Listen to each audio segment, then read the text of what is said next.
Today is Wednesday, February 3rd, 2021. Coming up on Roland Martin Unfiltered, black media in Louisiana make it clear it's time for businesses that get money from black people to support black media. We'll talk to radio station owner, actor, and activist Wendell Pierce about this new black media coalition in Louisiana. The CBS drama continues with new racism claims against WCBS in New York. Republican Senator Ted Cruz chose to delay the vote on United Nations Ambassador appointee Linda Thomas Greenfield because of a speech she made in 2019. Senator Cory Booker had her back. We'll show you the exchange. Plus, a Laurel, Mississippi man and his wife are both found innocent after two police officers accused them of armed robbery in November. Y'all, it's an unbelievable story. And in Minneapolis, there's a new policy that says police officers must wear activated body cameras at all times. About time. The Navy is investigating after a black sailor found a noose hanging at a base in San Diego. And the Justice Department dropped its discrimination lawsuit against Yale University. It was stupid. In our Black Tech segment, an app that allows users to donate their spare change to HBCUs. And of course, our deconstruction on how black businesses are playing themselves small. We'll deal with that with Wendell Pierce. It's time to bring the funk on Roland Martin Unfiltered. Let's go. He's got it. Whatever the biz, he's on it. Whatever it is, he's got the scoop, the fact, the find. And when it breaks, he's right on time and it's rolling. Best believe he's knowing. Putting it down from sports to news to politics. With entertainment just for kicks, he's rolling. It's on go, roll, y'all. It's Roland Martin, yeah. Rolling with Roland now. He's funk, he's fresh, he's real, the best, you know he's Roland Martin now.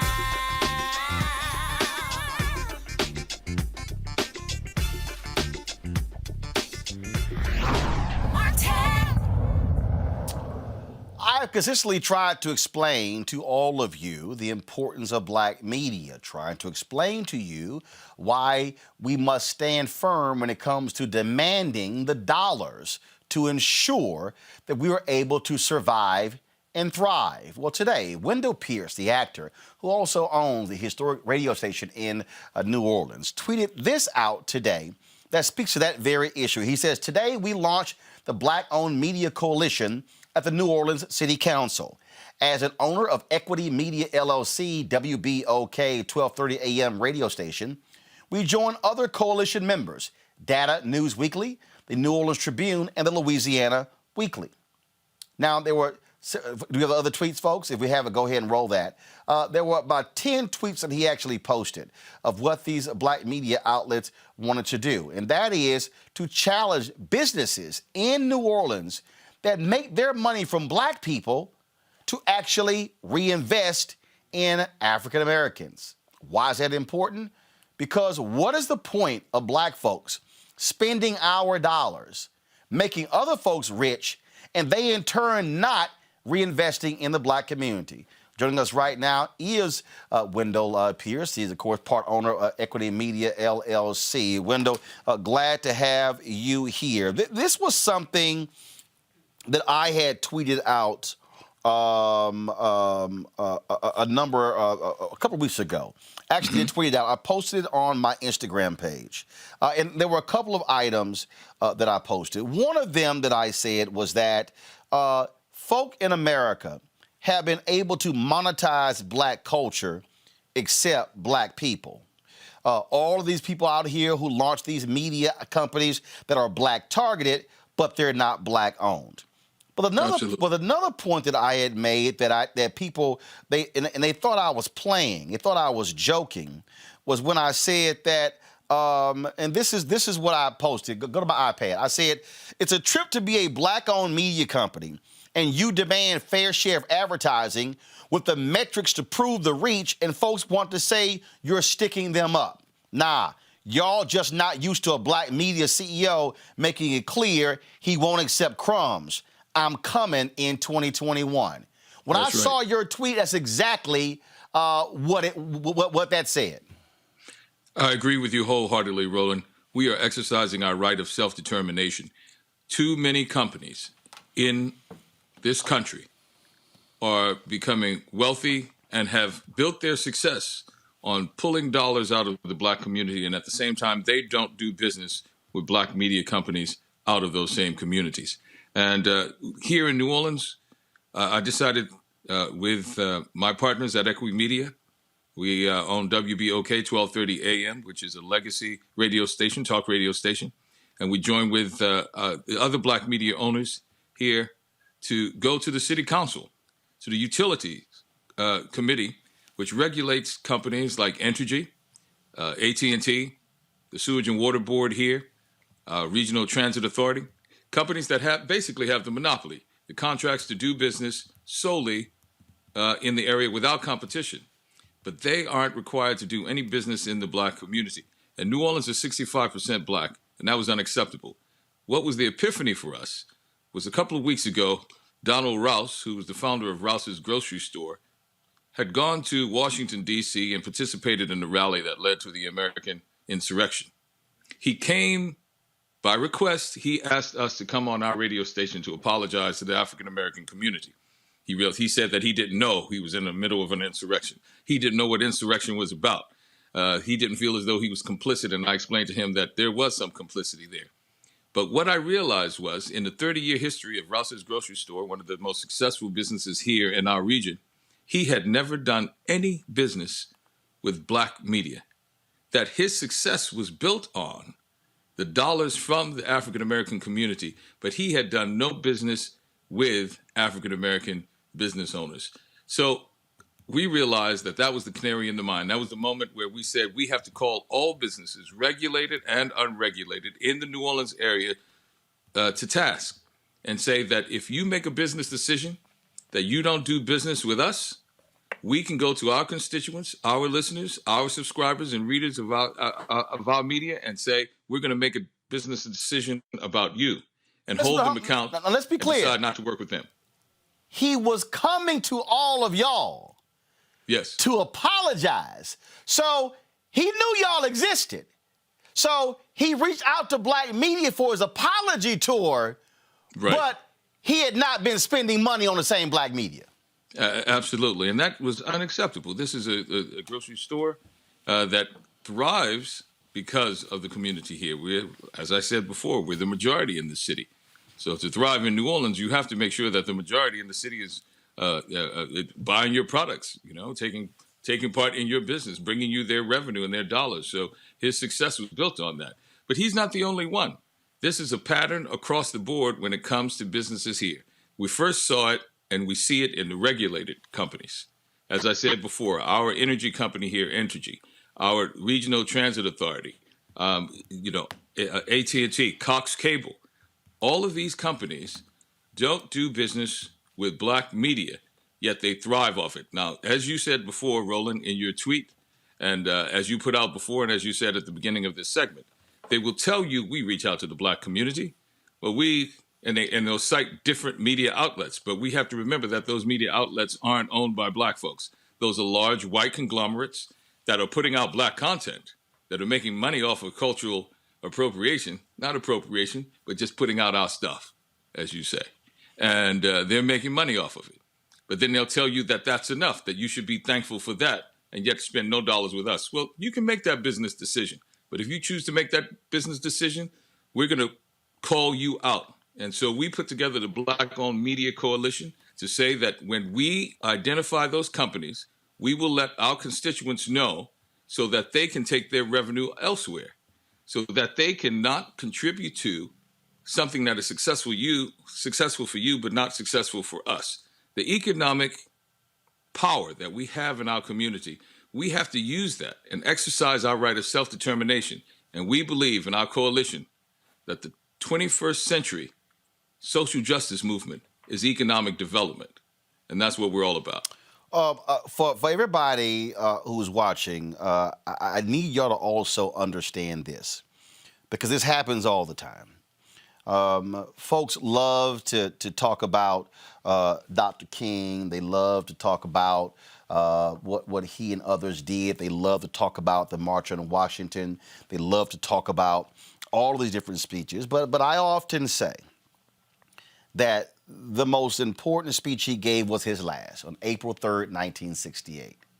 And I want y'all to listen, because again, if you go back and study that 43-minute and 16-second speech, Dr. King lays out the game plan for the future advancement of black people. He literally gives the marching orders for the future. This is Dr. King on April 3rd, 1968, talking specifically what Wendell and I are talking about 53 years later. What we'll have to do is this: always anchor our external direct action with the power of economic withdrawal. Now, we are poor people. Individually, we are poor when you compare us with white society in America. We are poor. Never stop and forget that collectively, that means all of us together, collectively we are richer than all the nations in the world with the exception of 9. Did you ever think about that?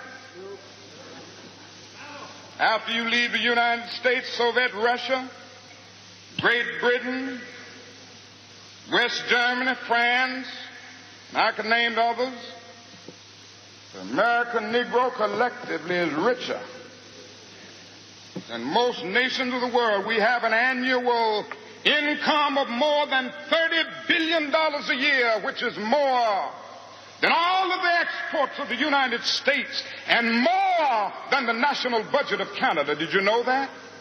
That's power right there if we know how to pool it.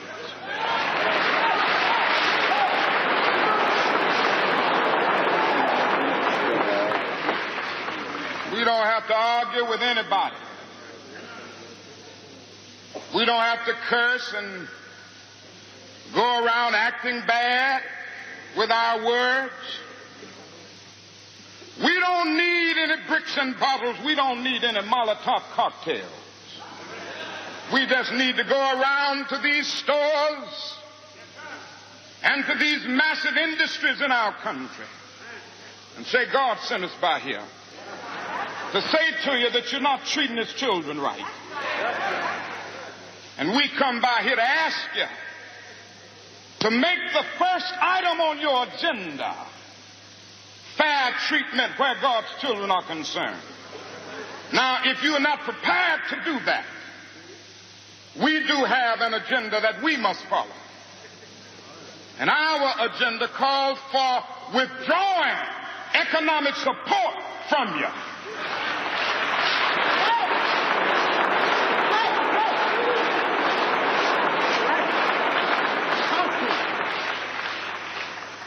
So as a result of this, we're asking you tonight to go out and tell your neighbors not to buy Coca-Cola in Memphis.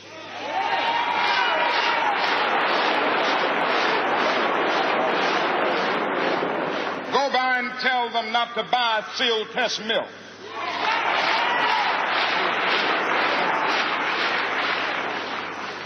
Tell them not to buy what is the other bread, Wonder Bread. And what is the other bread come to Jesse? Tell them not to buy hard bread.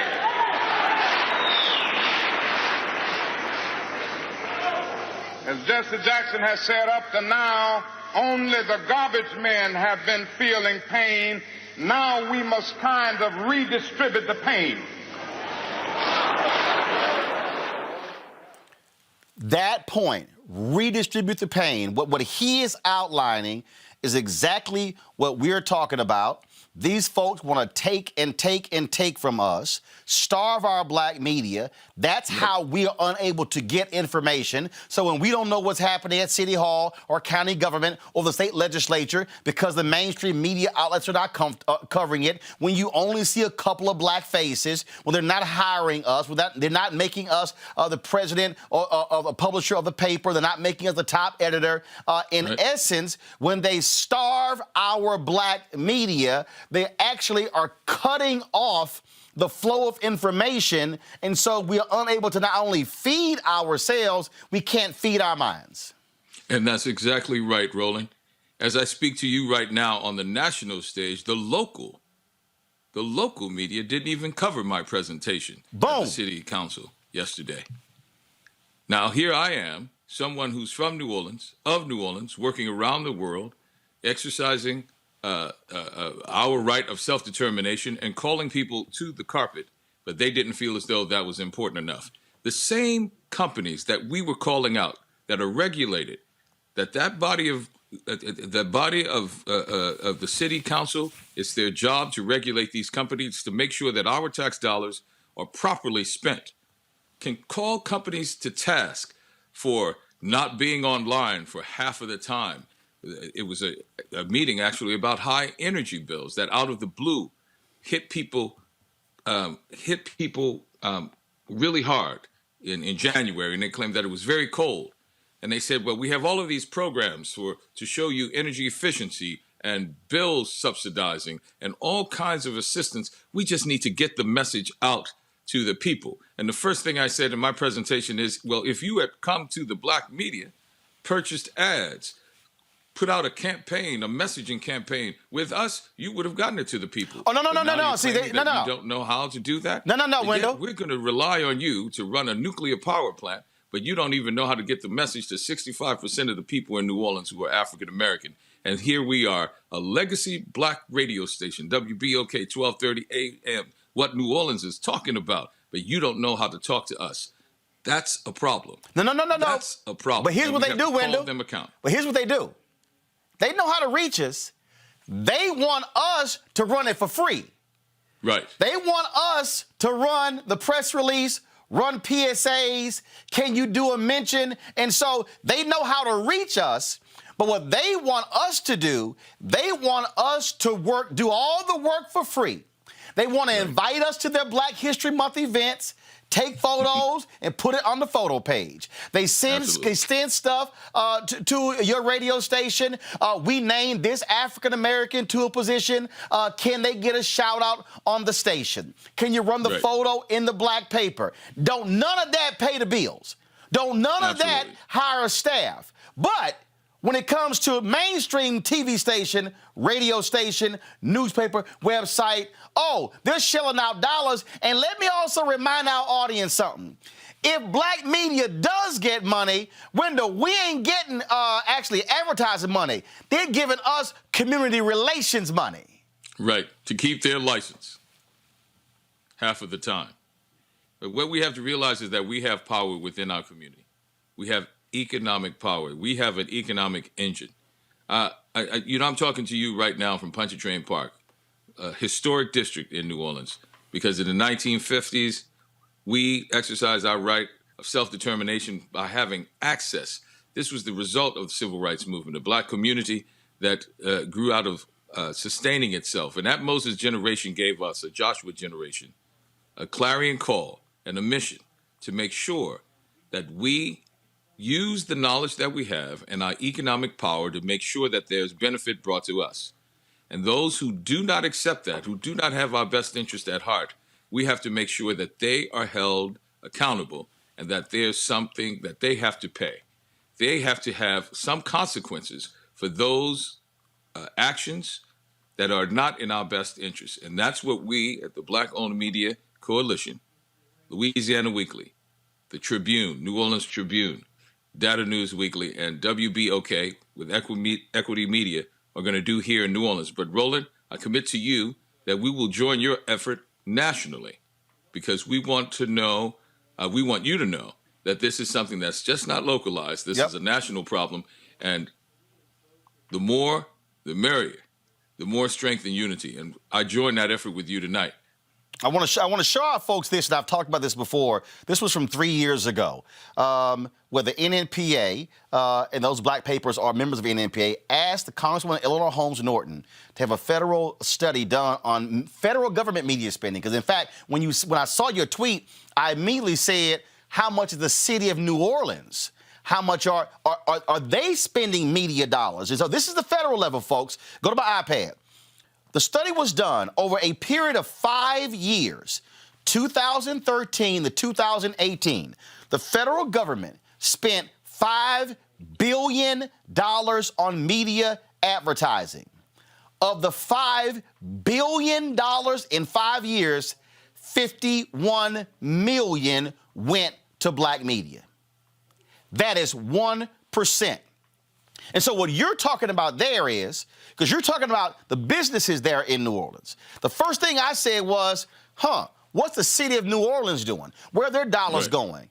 Where's the state dollars going? Because all of those agencies are spending media money. And again, because I've run 3 black newspapers, because I was news director, morning anchor at a black radio station in Dallas, because I was morning talk show host and midday talk show host at WVON Radio in Chicago, black-owned radio station, because I was the first editor of Tom Joyner's website, blackamericaweb.com, news editor of Savoy Magazine, worked at major broadcasting cable network for a special 13 years at TV One. So can't nobody talk to me about a black media experience when I've done it all.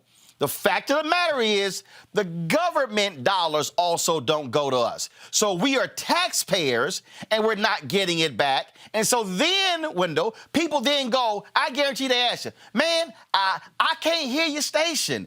Can y'all get bigger? Well, hell, we can't afford to buy another tower or extend our reach, or actually we can't grow our circulation, because if we had more dollars, we could advertise more, put up billboards, put up all kinds of different stuff to grow audience. And so that's how they choke us. So we never are able to build capacity because they keep the dollars from us. And it's not a handout. That's the other thing. Those dollars that you're talking about coming from the government, that's our treasury. That's our money. So if we're only going to get 1% of that over the 5 years, let me pay 1% in taxes over 5 years. Right.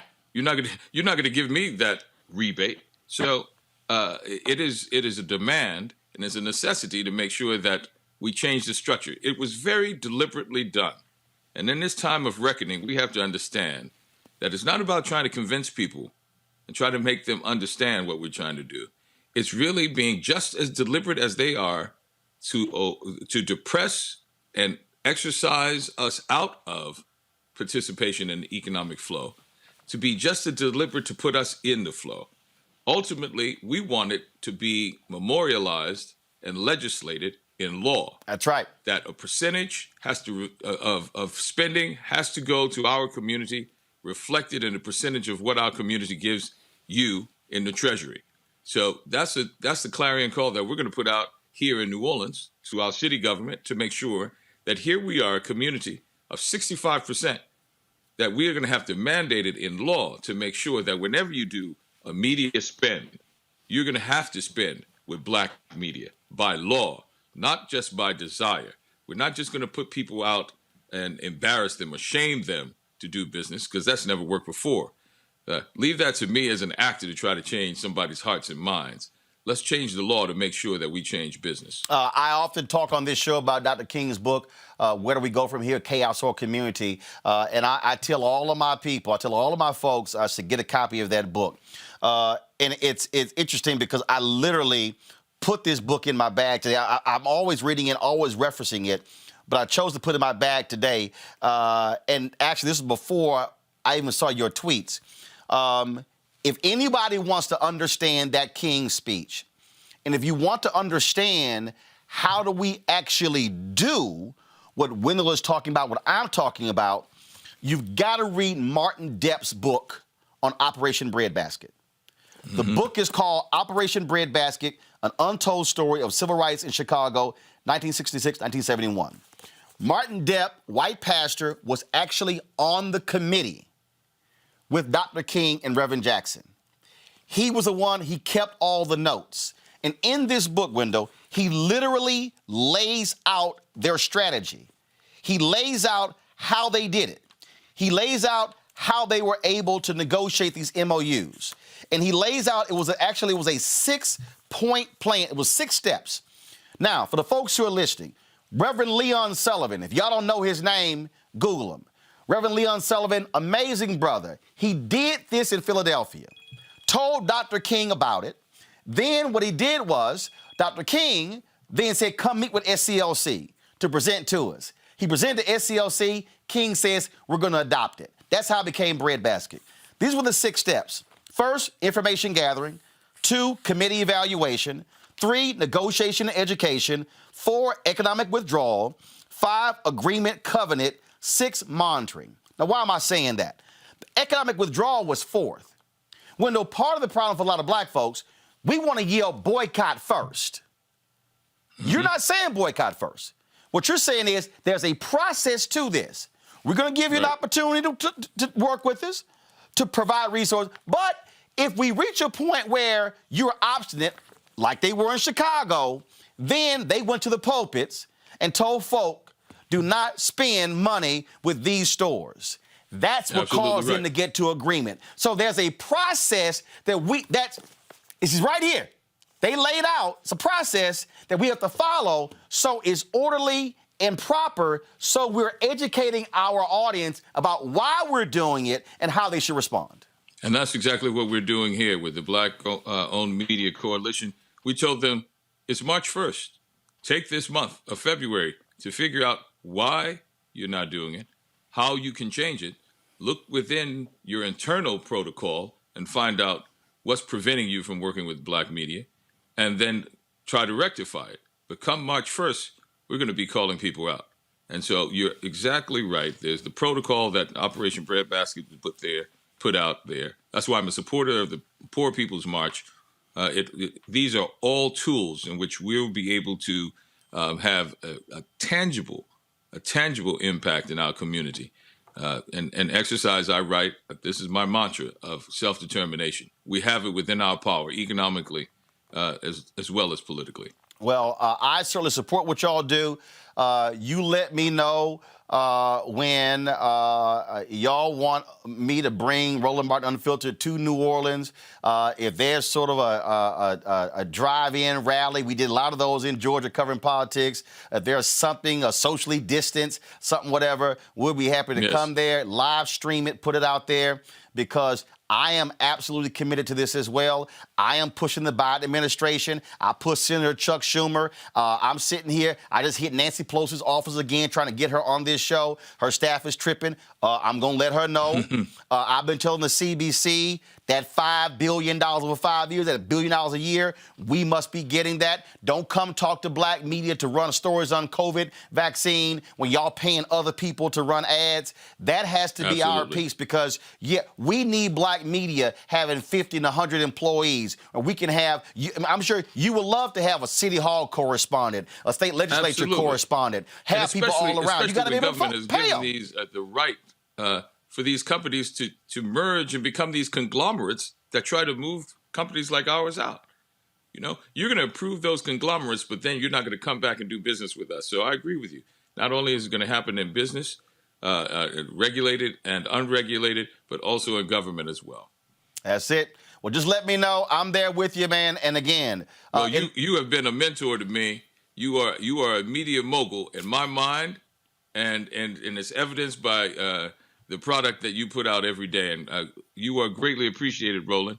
It's always an honor to be on your show. Thank you for giving us amplification of what we're doing here in New Orleans. And I just want everybody to know that my name is Wendell Pierce, and I'm the owner of WBOK 1230 AM, what New Orleans is talking about. Well, I tell you, in the words of Frank Lucas, I'm going to get that money.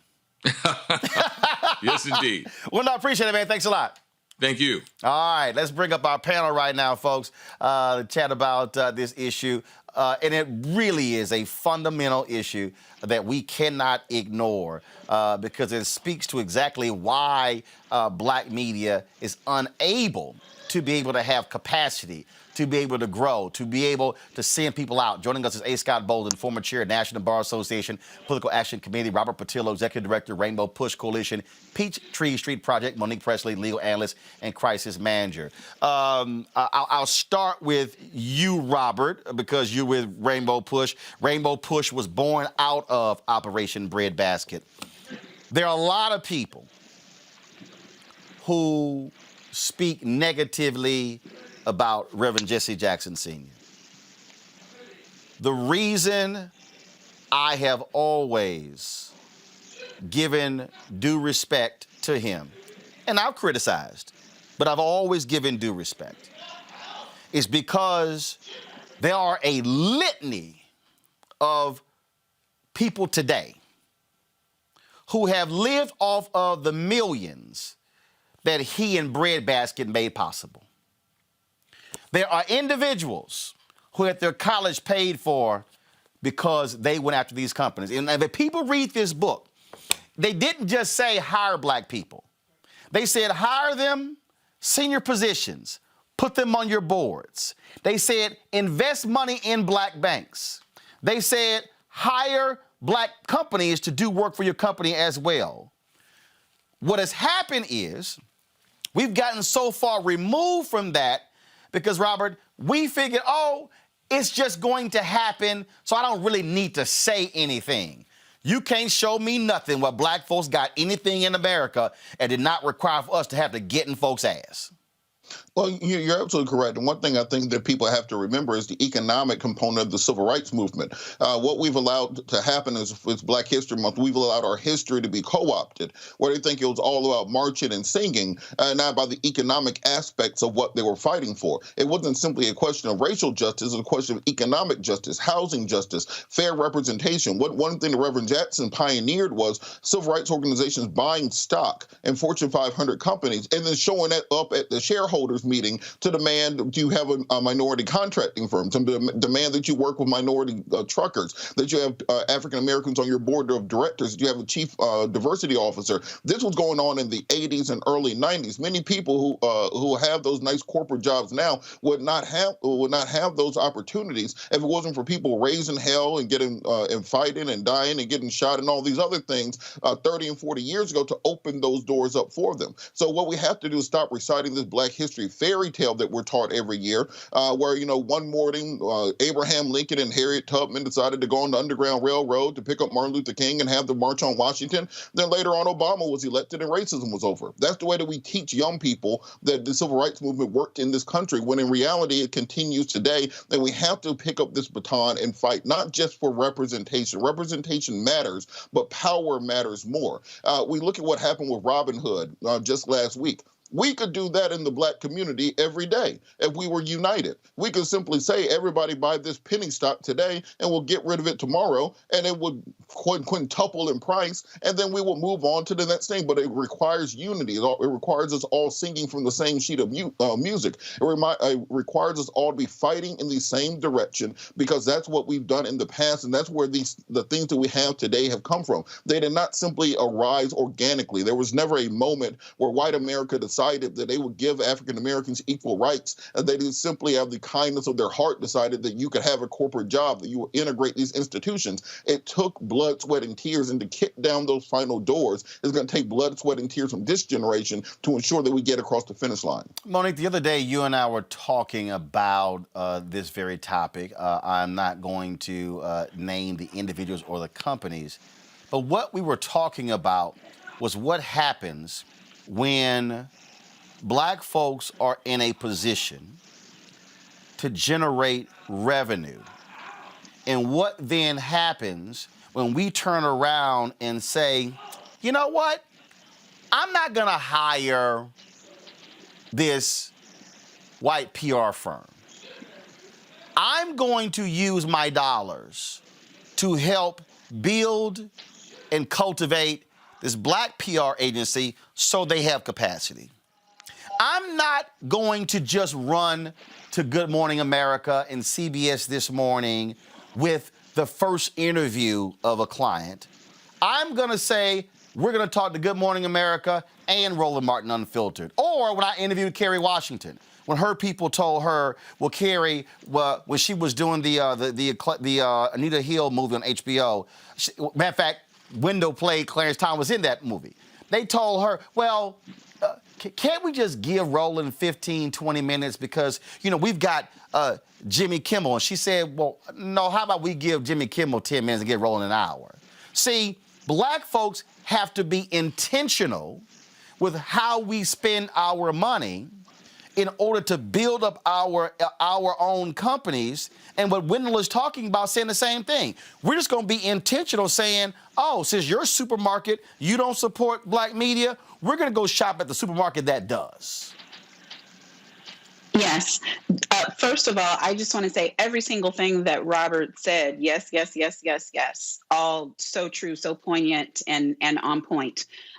And yes, we were just talking about this. And here's my thought. There is nothing more tragic, more hypocritical than having black folks with means, with ability, with power to be out front calling themselves activists, calling themselves leaders in movements. And then when you peel back the onion, when you pull back the curtain, every single person working for them is white.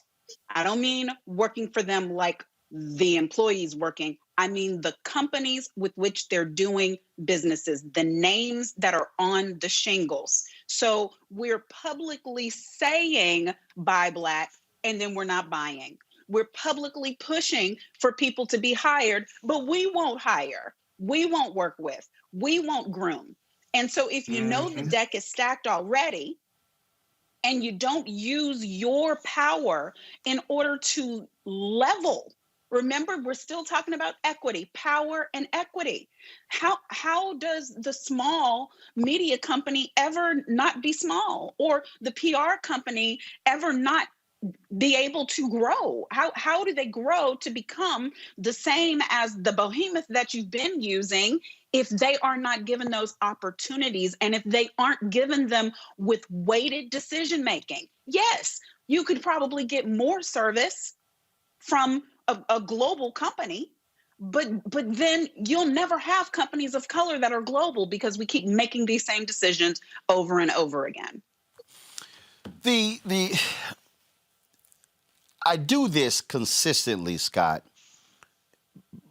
because I really need the audience to understand the correlation.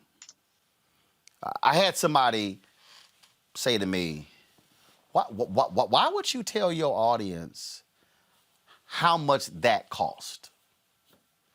I said, well, when my fan base last year gave $672,000, it's important for them to know that that new streaming equipment that cost $90,000, they paid for.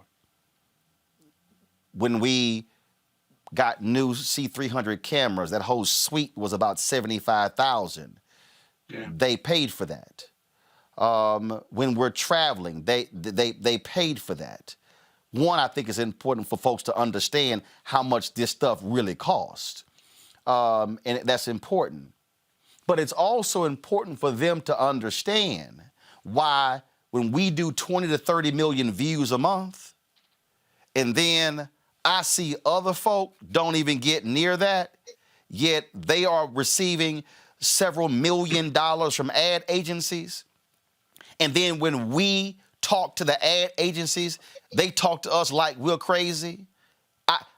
When we were pushing aggressively against the Biden campaign to spin with black-owned media, I literally had some black people telling me, man, you need to stop. You should be satisfied. I said, hell no, I ain't satisfied. And I wasn't satisfied with what we got because it wasn't what we asked for. And again, there is not a single black media company with a congressional correspondent. There's not a single black media company with a correspondent at the Department of Justice. There's not a single black media company that actually has a correspondent at Health and Human Services, at Interior, at Commerce, at HUD. April Ryan was with American Urban Radio Network, White House correspondent. She now went over to the Grill. That's it. Just April. That's it. Nobody else. I can go around this country. You do not have a single black media company that has a national correspondent dedicated to business. There's not a single black media company with a national correspondent dedicated to politics. There's not a single black media company with a national correspondent dedicated to covering Black Lives Matter. So what we have right now in black media is what I call aggregation. We got black media people rewriting stories that white folks have written in other outlets, putting their name on it, or put a so-and-so staff writer, well, they didn't actually do any reporting whatsoever. We're not traveling, we're not going anywhere, we're not covering anything. And the problem is we are, in essence, relying on somebody else to tell our story, and that simply cannot happen. But, the other thing is that the demand of excellence doesn't change for you as a journalist. Demand for excellence, you still got to be excellent, even with less dollars and less money. Secondly, there are a couple other buckets to what you're saying as far as Black economic empowerment, right? Black people and the psychology of Black people, we got to work on our people too, Roland. For example, many of them who say, why don't you say that? Or why don't you stop saying that to the Biden campaign? They actually believe that people that don't look like you, they ISIS colder, whether it's in media, the law, medicine, architecture, you name it. The psychology of many of our brothers and sisters is that somehow if you Black or if you're a person of color and you run a business, you don't really have a good sense of business, so they're giving you less. That's why the big advertising companies and many Fortune 500 companies advertise, they give you community relation dollars. I'm general counsel of the NFPA. We don't always get advertising dollars, and if we do, they're far less than they would give to the majority newspapers, even though those advertisers, majority of their work or the majority of their business or a large chunk of it is from people of color. And then the second bucket under that is that we have to be as excellent as our white competitors, right? So when we do buy Black, and you're Black and of means or white of a means or whomever you are, right? In order for us to continue to change that myth, we've got to provide an excellent product or excellent services. But it's hard to do without smoke and mirrors if we're not getting the same money our white counterparts are getting. Right. And so it's a broader piece, but they all are intertwined. They all work back and forth to change this issue. For folks who are watching and listening, understand something. You cannot have a media company if you don't survive on advertising. Now, sure, you could create, there are nonprofit outlets out there. There's a Texas Tribune, there's a Marshall Project, there's ProPublica, but they also have been able to receive, significant foundation support, things along those lines. You have Wendy Thomas with MOK Memphis. With what they're doing there, they were born out of MOK 50. You have a number of different projects, but the bottom line is this here. 99% of the media companies out here are for-profit media companies, and they're dominated when it comes to advertising. And what happens is they force Black media. Look, we'll fund y'all entertainment stuff. We'll fund your gossip stuff. We'll fund your sports stuff. No, we ain't gonna fund the news stuff. But then our people then go, well, why is it that we don't know about this and this and this and this and this and this? Because they don't cover that stuff. They don't cover it. There's a reason why I don't spend lots of time on that stuff. Now, I'm going to say this because I literally have been interviewing people in the last week for this. Because when I told y'all I was serious about this here. And this is, no, I'm going to stay right here. Go back. I need my panel up. Because I need the people listening to understand what I'm about to lay out. What I need y'all to understand, when I say how we have to make the investment and the commitment, I am prepared to hire a staff writer who for the next year will be solely dedicated to reporting on these advertising agencies, federal government, when it comes to the lack of media dollars, and they're going to be covering the lack of pension dollars that we're receiving from these federal and state pension funds. That's right. And how, so for everybody to understand something, New Jersey, $80 billion pension fund. The federal government, nearly $1 trillion pension fund. Black people are managing 100 million of the nearly 1 trillion. Let me be clear. Monique, they ain't got no problem with us talking about mass incarceration. They ain't got no problem with us talking about social justice. But let me remind people, King was killed Dr. when King. he started talking about the money. Economic That's right. empowerment. When King started talking about the money, redistribution of wealth. when he started talking about the money, I keep Right. telling y'all, there's only one federal agency that shares along with the White House, the Department of Treasury. White House power, Treasury money. Power, money, money, power. And so we have to be fixated on the money, because if you don't deal with the money, Monique, you can't deal with the education. You can't deal with the health. You can't deal with the housing. You can't deal with none of that. And see, we sitting over here, well, man, what if we, what this budget allocation, I'm telling you, the money is sitting, y'all, you can yell reparations all day. The money actually is sitting there right now when it comes to the pension fund, when it comes to the media advertising, when it comes to the 8A program, when it comes to how the Obama folks unbundle contracts, the Trump people bundle the contracts back up, so you were a small black-owned business, you couldn't compete for the larger contracts. Why does that matter? Because when Maynard Jackson was the mayor of Atlanta in 1973, black people were getting 0.0012% of all city contracts. He then came in and said, when they rebuilt the airport, he said, look, I will have tumbleweeds going down that damn runway before I allow this airport to rebuild if black people are not getting part of those contracts. How he broke apart the prime contracts into smaller prime contracts to allow black firms to be able to get those dollars. I need our folk to understand they are systematically freezing us out of the money. And while we're over here protesting, hey, we need to have criminal justice reform, which we do, they over here taking all the money, Monique.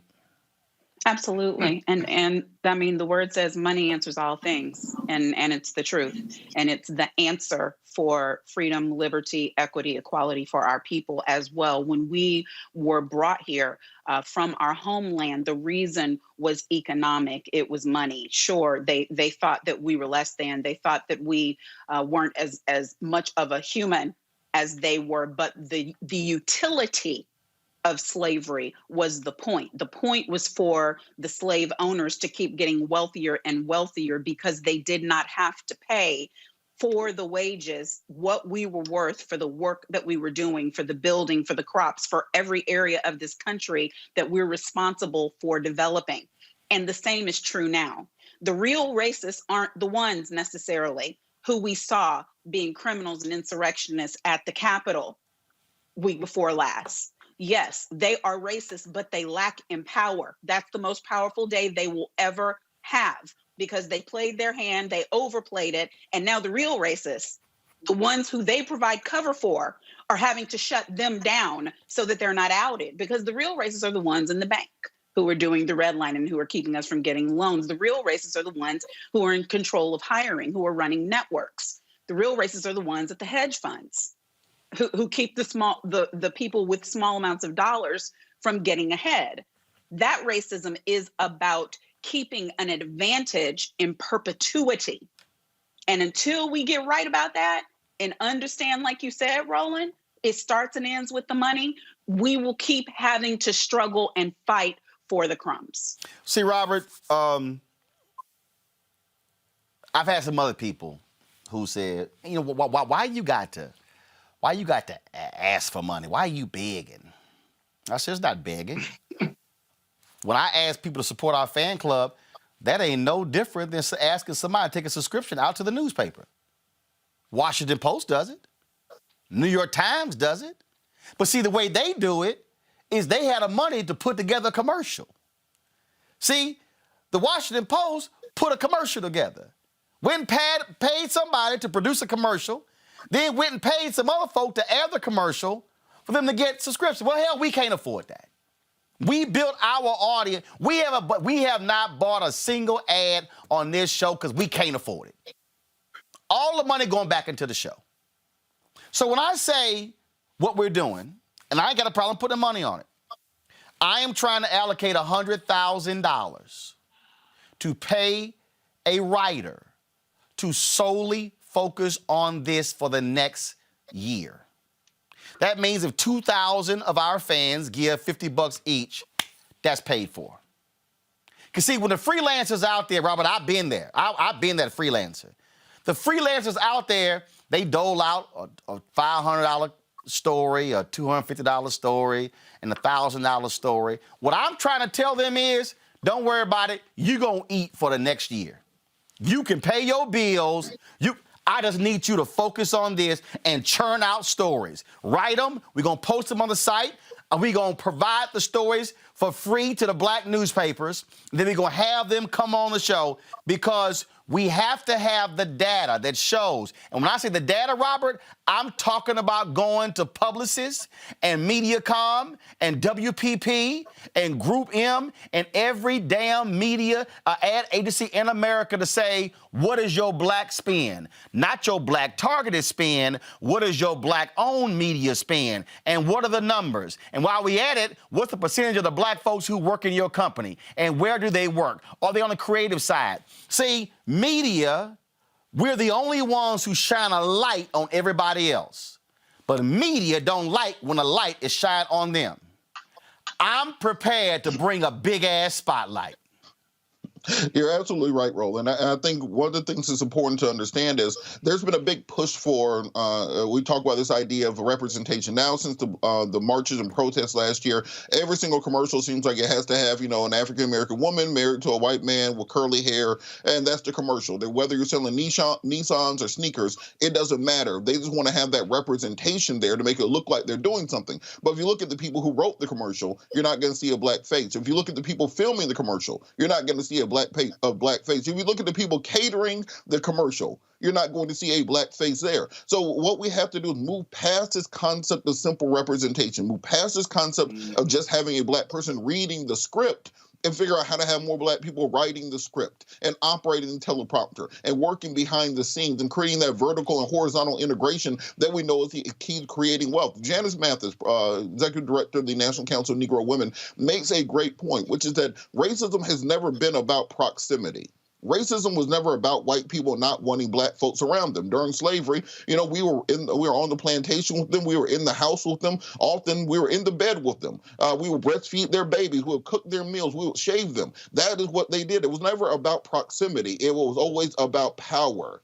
Separate but equal was fine until we started doing better. And that's when you get a Tulsa, 1906. That's where you get Atlanta race riots. That's where you get many of the insurrections and white race riots that happened in the early part of the last century, because they were fine with being separate, but they were not fine with us having more power than them. So we have to fight through this system to not simply be in proximity to others, but actually have the power to do something about it. And that's going to require political activation. It's going to require our business community to unite with our media community, because this is cross-sectional. This goes across every cross-section of black society, whether it's media, whether it's plumbing, whether it's the legal field. I think everybody who's a lawyer who's been in private practice has had that experience of understanding that there's a lot of your white counterparts who are getting special assignments, who are getting court-appointed work, or who are able to go into the jail to get supplemental income that often is not given to black-owned law firms when you're first starting out. So there's always going to be a cross-sectional demand for black power and economics, and we have to fight towards that. Not simply the image of black power, but the actual economic ability to affect change. Scott,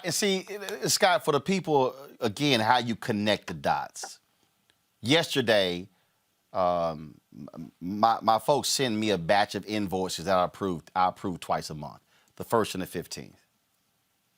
Yesterday, I approved $17,000 in invoices that was tied to the work we did in Georgia. Those were freelancers in Georgia who were not getting work as a result of COVID, who we were able to pay, who worked with us. Sure. So when we are demanding the dollars from the Democratic Senate campaign committee and from the Biden presidential campaign, we are paying our people. See, that's also the difference. So it's not just, oh, no, we're just going to keep it. No. We're also hiring people. But the thing that I want people to also understand here, Scott, when we talk about how we hold them accountable. Last year, I had to come on this show to publicly call out Young and Rubicam like I did Senator Amy Klobuchar and Speaker Nancy Pelosi, and I ain't done Speaker Pelosi. I had to call them out because Young and Rubicam got the whole contract to handle the census money. Young and Rubicam froze out the black ad agency Carol H. Williams. Tell everybody to go to their online portal. We filled it out in April. Didn't hear from nobody. Hell, we got down to August. It's a month left. I'm like, hey, what's going on? I start calling them out on the air. Then all of a sudden, they call Carol H. Williams. Oh, my God, what's going on? She said, hell, y'all ain't responding to the man's request. What should we do? She said, I advise y'all to cut a check because he ain't going to stop. I literally had folks saying, why are you doing that? I said, did you miss the part? How they didn't even respond to our proposal? We didn't hear from them. We're reaching 20 to 30 million views a month, and like we don't exist. There is no other black entity doing a daily digital show like we are. No black cable network, no black broadcast network, and you're going to act like we don't exist? They literally took Stephen Horsford, Congressman of Nevada, Scott, he literally said on this show that Y&R told him, we are not going to buy any print ads for a paper of 50,000 circulation or fewer. Scott, that's 98% of all NMPA newspapers. That means that the black papers are not going to did not receive any census money, and they are taxpayers. Mm-hmm. Exactly.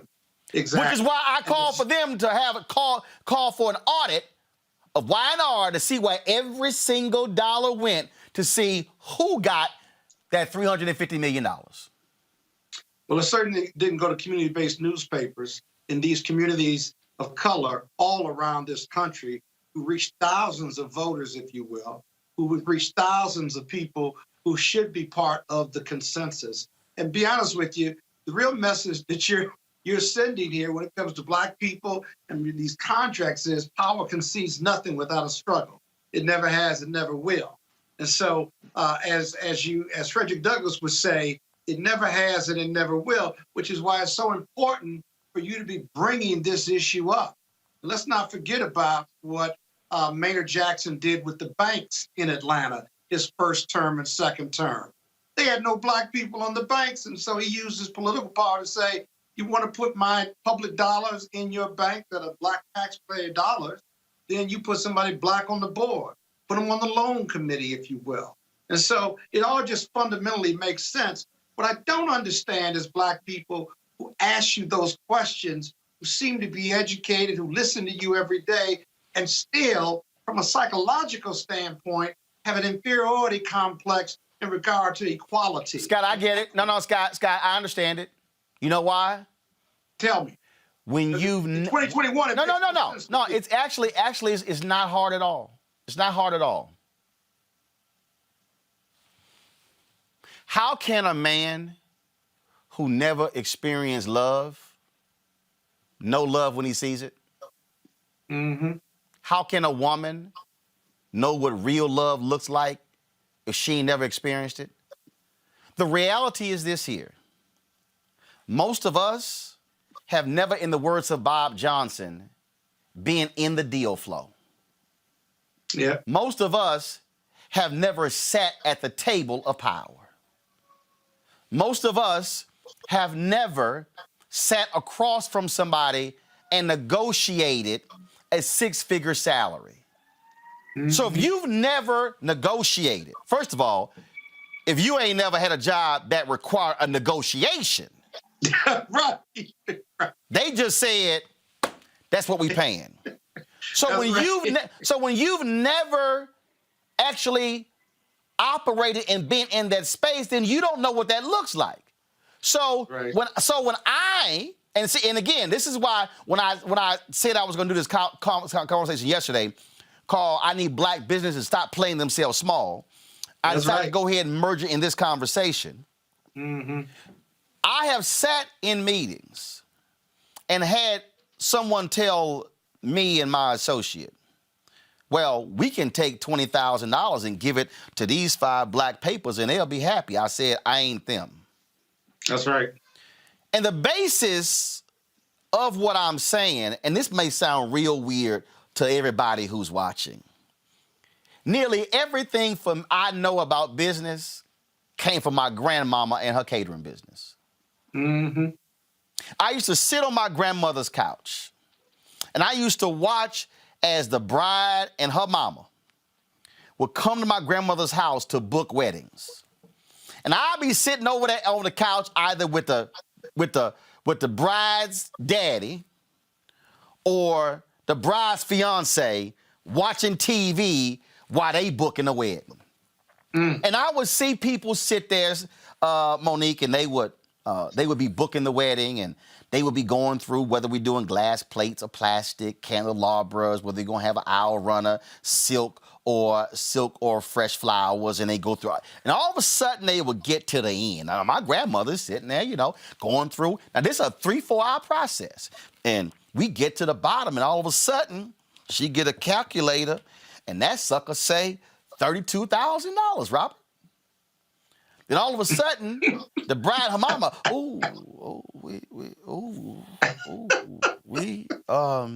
well, Miss Lamont, we were really thinking about a budget of 10, maybe 12,000. First of all, why don't you walk in here and saying, look, I got a budget of $10,000. What's the best package I can give? $10,000. But that ain't how folks want to do it. But then I remember, Scott, my daddy, who did the cooking for the catering business. My mama had a separate cake business. I remember one day my daddy said to my grandmother, I ain't cooking no more. She's like, why? Because he said, I'm not getting paid enough. And my daddy stopped cooking for the catering business. Now, my grandmother, she tried to work around.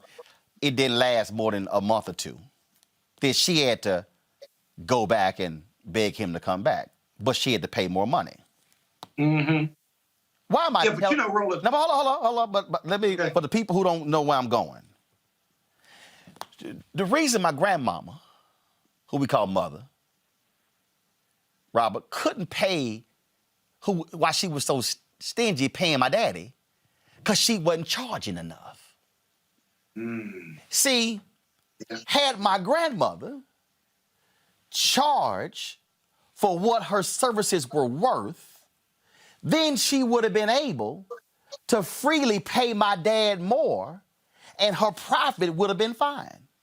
So one of the reasons black businesses are in our condition is because, one, we walk into meetings with a hat in hand, head bowed, talking mealy mouth, saying, it'd be nice if we could, now you may not be able to do 20, but we'll go ahead and take 10. You've already negotiated against yourself. This requires, Monique, for black businesses to walk in and say, I am going to deliver you this. I'm going to produce a quality product. This is my number. You're not going to pay me 22 cents on the dollar. You're going to pay me 82 cents on the dollar if I can't get 100. But what they are used to, Monique, is for us accepting the 22 and then say, be happy with the 22. That has to change. It does, but there are three different things I see that are going on that are at play. I listen and watch a lot of Bob Proctor, and one of the things that he says that he asks anyone who's getting ready to come on and join him either in a mentorship type relationship or as a partner in the company, he asks them the most money they've ever made. He says the number itself is not really important to him. It doesn't matter if the most they've ever made is 50,000 or if the most they've ever made is 500,000. He asks them what that number is because then he knows their mindset. Because if they've already made $500,000 in a year, then making $500,000 in a year is not anywhere outside of what they know can be done. If the most they've ever made is 50,000, then they're at their limit, and everything they do on top of that they are trying to get to from there is aspirational. So we have to bring our people into the frame of mind through association and exposure that they can do more and be more, because you can't be what you can't see. The problem, though, Roland, is that some of us make it somewhere and don't bring nobody. Right. You know, if you're in the meeting and you're placing a demand in the meeting, and you know how to adequately pitch your proposal. You know what your elevator pitch is supposed to be like. You know what it's like to negotiate. You know what it's like to bring somebody in with you who's going to do the majority of the talking, and you're just the decision maker. You go in with this plan. Well, they don't teach that in School of Hard Knocks. They don't teach grandma that when she's growing her company out of her kitchen. They don't teach sister girl that when she's doing hair in her garage. You don't get management level training. You don't get deal making. Warren Buffett isn't sitting on the corner telling you the way you're supposed to get it done and what the value is of real estate and how holding on to grandmama's house is actually worth more than that Mercedes you sold it to get. So we have to provide a vehicle for personal exposure to how we got somewhere. Another thing Bob says, you want to get somewhere, go talk to somebody who got there. Well, when somebody comes to talk to me, I got to be open to that conversation. Are you serious? If you're serious, you can walk with me. If you're not serious, I'm going to find out in 30 seconds. But we're accountable for those lessons. And so I am thankful that you're doing shows like this. And I want people who are listening to know, don't feel bad if most of this is going whoosh. That's a lack of exposure, and we're trying to do something about it, and I am committed to that. Scott, again, there has to be a reprogramming of Black folks. Yeah. We have got to reprogram ourselves, and what I appreciate, and I really appreciate, what I appreciate what Wendell and others are doing is that they are not doing it alone. I can tell you, Scott, there were numerous Black media people. And if I did a roll call, some feelings would be hurt. I did numerous Black media people who I reached out to saying, y'all, we can't individually cover Georgia the way we need to. So why don't we simply pool our resources together and work together and then also go after the ad money together where we all get paid? Very few responded. Yep. Very few. So we said, fine, we'll go it alone. And we did. And I know a couple of people, Scott, who tried to cut an ad deal, but didn't want to include us. Separate and apart from your coalition. No. The coalition, they ain't want to do nothing together. Right. But a couple of folk tried to cut a deal. I know for a fact, Scott, this is what they got. I can tell you we got a hell of a lot more than zero. A hell of a lot more. I keep trying to tell these people, stop trying to play games and cut folk out. We are more powerful, as I say, this is us, but we more powerful like this. But a lot of folks are scared of this because even some Black people are scared of Black power. Final comment, Scott. Exactly. Yeah. The fact of the matter is, it makes all the sense in the world, but Black people just don't trust Black people, or they think it's going to be too aggressive and they're scared of their own shadows. It's that psychology that's got to be reprogrammed. The other thing is, when you talk about deal flow and coming to the table, my mother, who's not here anymore, used to tell me when I was growing up, that you're from Joliet, Illinois. Wherever you go in this world, you better act like you belong there, not like you happy to be there. And what she was talking about is what you were talking about. Sitting at that table across from what the deal that you want, and being assertive and confident and being prepared to walk away if you don't get your 80% or something that you can make sense of, versus just taking that 20% of that $20,000. And so those buckets that I talk about, we got a lot of work to do on our community in those industries. We got a lot to do with fighting white privilege and what the crumbs we get when we go to Fortune 500 companies. But then we also got to do the psychological work on our people too in these industries, so that they have confidence and believe in themselves and trust each other to get more from the masses or by coalition than going it alone. Robert, final comment. One, as you said, advertising important. Join Rainbow Push Coalition, www.rainbowpush.org. But also, I think it's crucially important what you were saying, that this will be cross-sectional.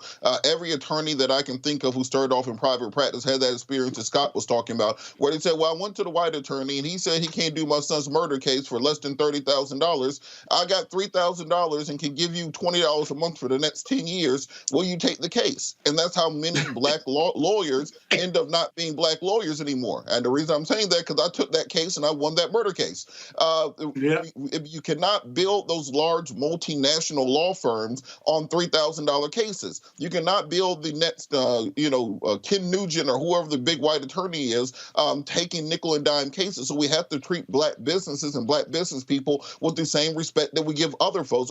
Plas has a song where he says, 12 lawyers and they all Jews. Because in our community, for some reason, having a white Jewish attorney is seen as being a status symbol, as if a black attorney cannot give you those exact same or better and more competent legal services. And quite frankly, this goes into media, this goes into catering, this goes into every field, because black businesses cannot grow if you do not have black business support behind it and that's willing to give the same compensation as they would to a majority firm.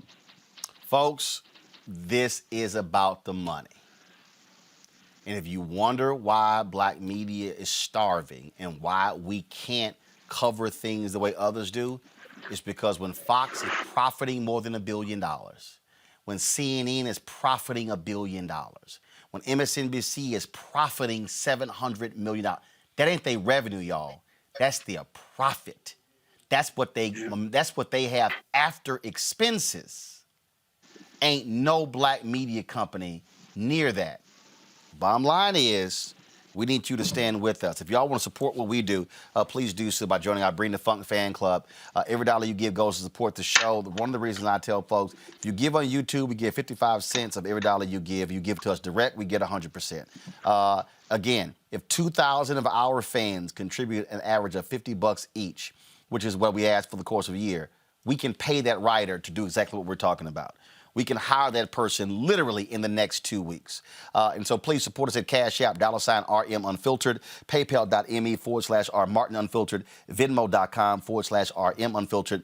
You can support us at Zelle, Roland at RolandSMartin.com. Money order, you can send to New Vision Media, Inc., 1625 K Street Northwest, Suite 400, Washington, D.C., 2006.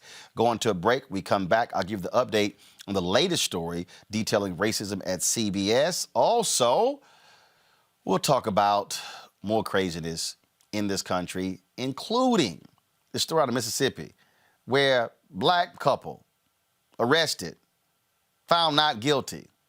Now they about to sue the cops. That's next on Roland Martin Unfiltered. What still impacts and what creates change is when we mobilize. When we say we're not powerless, and if I get with you and you and you, and all of a sudden it's 10, then 20, then 100, then 500, then 2,000, then 5,000, all of a sudden you have mobilized people, that creates that voting power. And then when you throw somebody out, it catches their attention real quick. But not only just that, they have to know what it is that they're standing for. Because if you have friends that talks politics, then of course we're having a decent conversation and I'm being educated at the same time. But if my group of people are not talking about that, then I still don't know. So I can unite with you, and then I'm making sure that you have the voice, but what if you don't have the courage to speak? So you're still getting a group of people together that don't know how to do nothing. When Donald Trump unleashed a violent mob to seize the U.S. Capitol and hold power, Republican senators did what they always do: hid. As Trump's bloodthirsty army screamed, "Hang Mike Pence," these senators were muted in fear, just like always. As Trump's shock troops beat a police officer to death on the steps of the Capitol, they knew who ordered the assault, and they stayed silent, just like always. They knew the moment the neo-Nazis, alt-right militia groups, white supremacists, and Trump fanatics stormed the Capitol, they were under attack from their own voters. They know Trump is guilty, which is why they'll protect Trump on impeachment, serve him, obey him, bow down to him, just like always. The Lincoln Project is responsible for the content of this advertising. The LA Times has a news story detailing issues dealing with racism at CBS. And they've been covering this story from a variety of angles, where two executives, Peter Dunn and David Friend, they actually have been put on administrative leave as a result of their actions, detailing an external independent investigation. But today's story in the LA Times details even more troubling issues there at WCBS, the flagship station, where folks who work there talked about station management not wanting to cover issues in the black community, not wanting to actually send staffers out there, even focusing on what they call the bosom, upscale white viewers, and focusing on the issues there. Now, attorneys for both Dunn and Friend deny this story, but it is the most recent story detailing fundamental problems dealing with race there under their leadership. Again, CBS has placed both of them on administrative leave pending an external investigation. They have been, the outside law firm has been hired to conduct that investigation. We at the National Association of Black Journalists called for them to be fired, but also called for that investigation. And we will be, of course, meeting with the team there, meeting with the external folks here about that very issue. So we'll be covering that in a very extensive way. So we'll keep you abreast of what's going on there. But there's more drama there at CBS. Folks, here's a strange story out of Mississippi.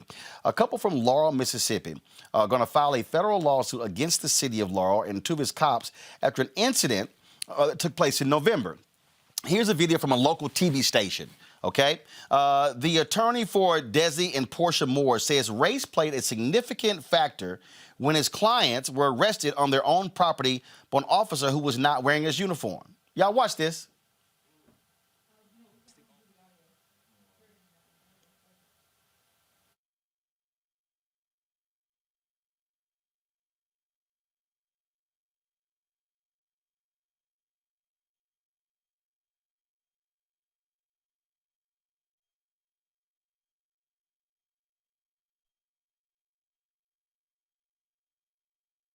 So this is absolutely crazy, this video right here. The cop was sitting here. This is nuts. The cop says that he thought this man was stealing something. The brother was running back into his house. All of a sudden, they chase him into his house. Then you see, watch this one cop jump on the man's back. They jumped on his back trying to take him down. His attorneys say, wait a minute, you just can't just roll up. No identification. The cop was in an unmarked car, Robert. The man says, I don't know who the hell this guy is running up on me. What was I supposed to do? Went to court. The couple found not guilty. Yeah, they're lucky in this situation, the cops, I mean, because if that had been my house, there'd been some dead cops, and I would have had to explain myself. Because if you don't have a badge, you're in an unmarked car, you chase me into my house, the minute you get into my house, there are things available. So I think it's very important for these officers to understand that just because a person is African American does not make them de facto a threat. There are processes and procedures that do not involve chasing someone down, jumping on their back, wrestling them to the ground in their own home. And I like to compare and contrast this with the Capitol riot, where we saw people being let into the Capitol, shown a nice tour by police officers, given the keys basically to the Speaker of the House's office and allowed to walk out and go home. And then they thought about arresting them several weeks later, compared to what an African American has to go through simply going into his own house. So when we talk about this effort towards criminal justice reform, it has to be a holistic method, starting from your first day of training as a police officer and continuously done throughout to get rid of implicit bias. And also, I hope this couple is able to sue this jurisdiction and these officers in their individual capacity. The best way that people learn is by having lighter wallets. The thing here, Monique, is I remember I lived in Chicago, and I was driving down this street on the west side. Actually, it was near Oprah's studio, and so I sped up, and all of a sudden, this car just speeds up, and this guy's on the side of me, and he's sitting here like waving, telling me to get over, and I'm like, I don't know who the hell you are, so I speed up, then he speeds up, and then eventually we pull over the guy, basically forces me over. So he comes to my car, he's like, why didn't you stop? I said, I don't know who the hell you are. I said, you driving a damn unmarked car, how in the hell I'm supposed to know you a damn cop? I said, I don't know who you are. I said, you got no lights, no insignia, but you want me, you need to slow down. I said, you need to identify yourself. I mean, so I totally understand. This brother was running back into his house. This guy chases him, comes onto his property, and then says, I'm about to arrest you. The brother is fighting because he's like, I don't know who the hell you are, man. I see, yeah, you got a walkie-talkie and some cuffs, but I can't tell if you a cop.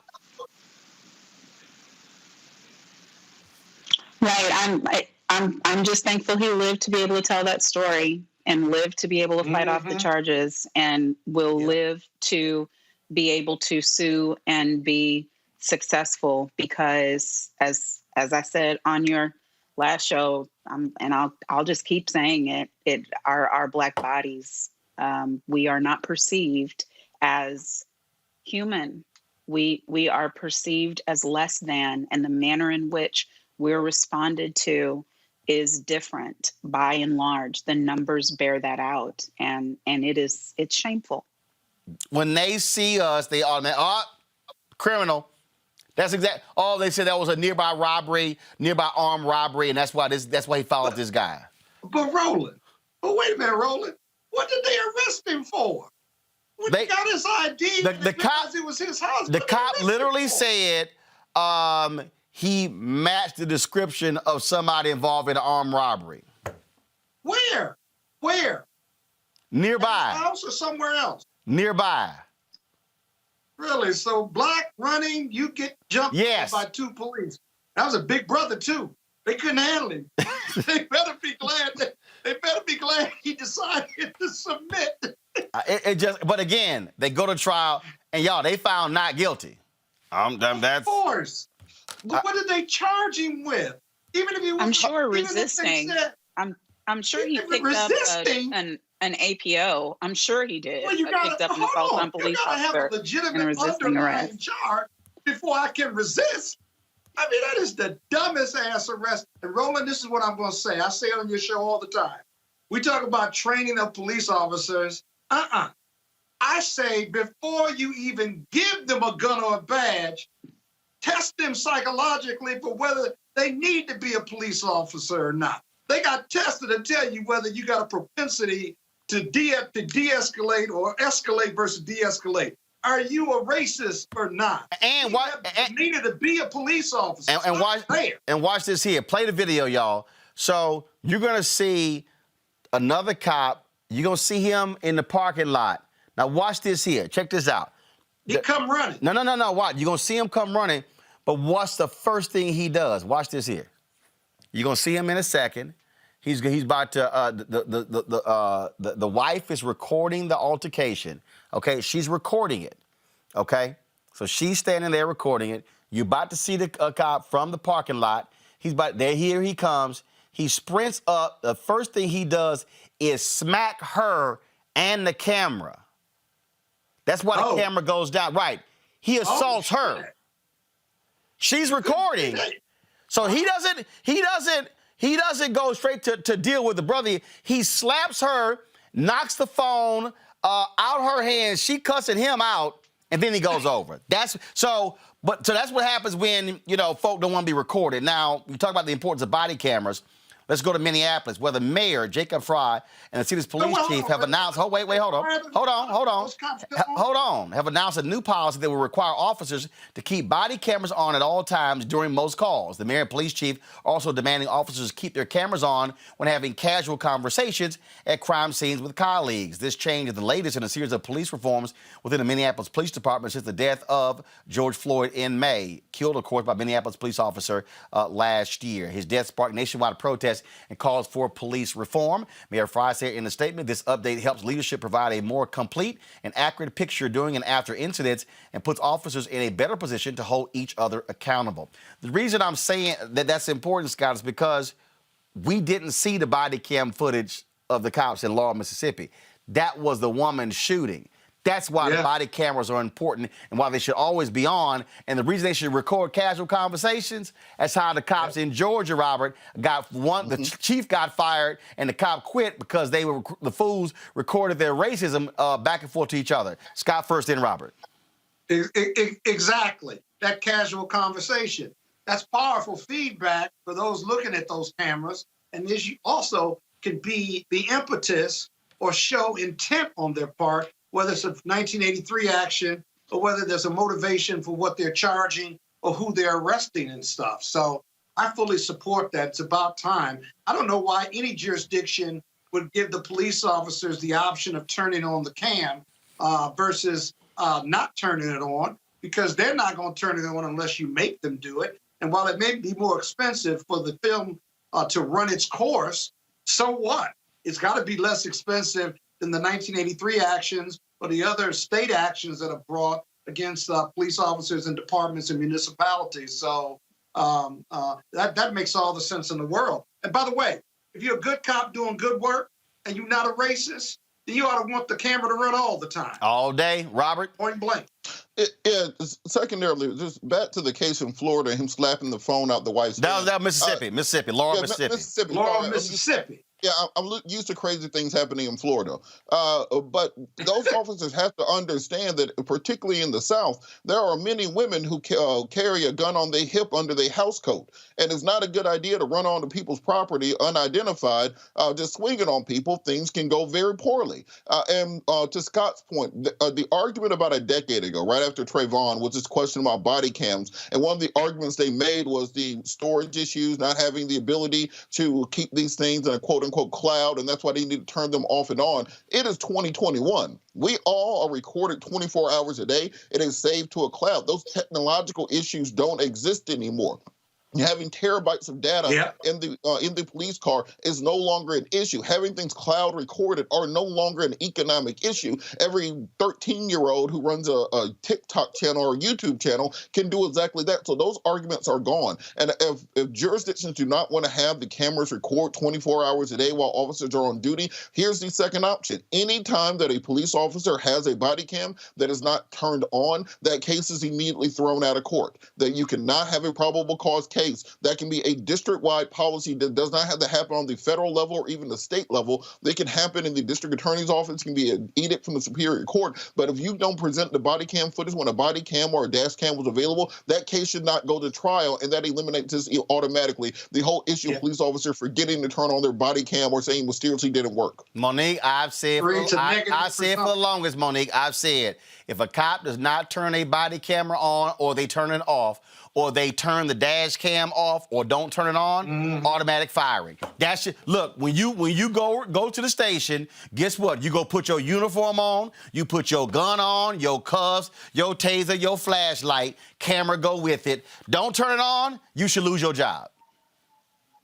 Right. I mean, I don't agree. We've talked about this before. So, Well, and I still bottom don't line is here. The body camera should be the body camera should be an essential part of your responsibility, and that's what you should do. Fine, you want to give them one warning, okay? But we know for a fact that in Chicago, cops were purposely breaking the antennas off of dash cam videos, dash cam recorders. In New Orleans, there was one guy who was pulled aside. They turned the dash cam off as they were approaching the guy's car. And then all of a sudden it came, and then they turned it back on later. Other cops, we know in Louisville, where the shooting took place, not just with Breonna Taylor, but with also the community activists who owned the barbecue restaurant, the cops didn't turn the body cameras on. I'm sorry. That should be a part of your job. You don't turn it on, you lose your job.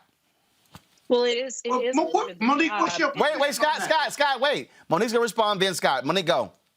Yes, it certainly is a part of their job, and they are required to do that like they're required to do many other things. This is such an important thing that I am more in keeping with Robert's suggestion. And I think that the first suggestion, I think it is very doable in terms of there always being rolling footage in the cars. There always being control of the body camera from sources that have nothing to do with whether the officer turns it on or off. That subjective turning on and off should not be part of what they have a chance to do. So I think it can be secured other ways. But I also believe that there is a due process issue, especially with government employees, in doing an automatic firing for something like refusing to turn a camera on or failing to turn a camera on or mistakenly not turning a camera on. There would have to be an investigation like there would be of any other mistake that an employee makes. And then there would have to be a decision that's based on, to the extent that they can determine it, the intent. I think we're creating. No, I don't need intent. Law. If they, I don't know no cop, Monique, that walks out the station. Okay, do you know a cop that walks out the station who forgets to put bullets in a gun? It's a body camera. It's a body camera. Click. They make. Right. But so with what you're suggesting, somebody could actually kill a person as a cop and have an investigation, but they'd get fired for not having their camera on. It's inconsistent and it makes no sense. No, it's not inconsistent. I'm trying to guarantee I'm trying to guarantee, oh, my bad, I forgot to turn it on. No. Before you leave the station, click, it's on. Yeah, but what Roland is really saying, Monique, I understand what you're saying, because you got an APA, Administrative Procedure Act, and you got to give them due process. You can give them due process, right? But if they don't turn it on or they turn it off, right, you create this negative presumption that they're up to no good or it's a bad act, right? You can warn them a couple times, but they're subject to being firing and they get their due process. But it's a negative presumption that weighs heavily with the Board of Review, and they lose their job. I don't know if you could just fire them right out if you're the chief of police, because they got union rights. But the reality is, if they know that they're subject to being firing and their pay being cut, right, they're going to turn that camera on every chance or do something automatically that lets it run. And so, Roland, she's not that far off. This whole due process piece. But y'all tie due process all you want to. Here's what I know, Robert. This is what I know. If I hired your ass to go, hey, Scott, I'm talking. If I hired you to go record a news conference and you brought the camera and a tripod, but your ass left the SD card and you didn't record nothing for the news conference, guess what? Your ass ain't gonna have a job when you come back to the station. Hold up. When you come back to the station, they're gonna say, my bad, I brought everything but the SD card. But Roland, you to Monique's point. Hell yeah. And you're gonna have a lawsuit. No, I'm not. You're gonna get a lawsuit. Guess what? Go try it. Let anybody around here try it. Roland, the issue is, and this is to Monique's point, we had this absolutely just happen in Atlanta. The two officers who assaulted the college students during the protest, who automatically tased them and were immediately fired, they were rehired within the last couple of weeks because of not having their due process rights followed. So that's what Monique is talking about. I ain't say, give due process. Create whatever system you want. Put it in the police union contract. Put it in the police union contract. Don't turn your camera on, your ass ain't gonna have a job. Roland, this is Hey, why who they gonna do represent the him on this panel? evidentiary Who gonna process. represent him Throw when their he gets cases out fired? if they don't When have he the camera. fires that guy? Scott, stop talking. Robert talking. I said this is why I think it should be done through the evidentiary process. You throw out any arrests that they made that don't have the camera on. You avoid the due process issues. You give them a negative feedback loop, as Scott was talking about, and you achieve many of the same goals as you were trying to do by firing them, by making sure that they can't proceed with a case if they do not turn on the camera. I don't agree with that one either.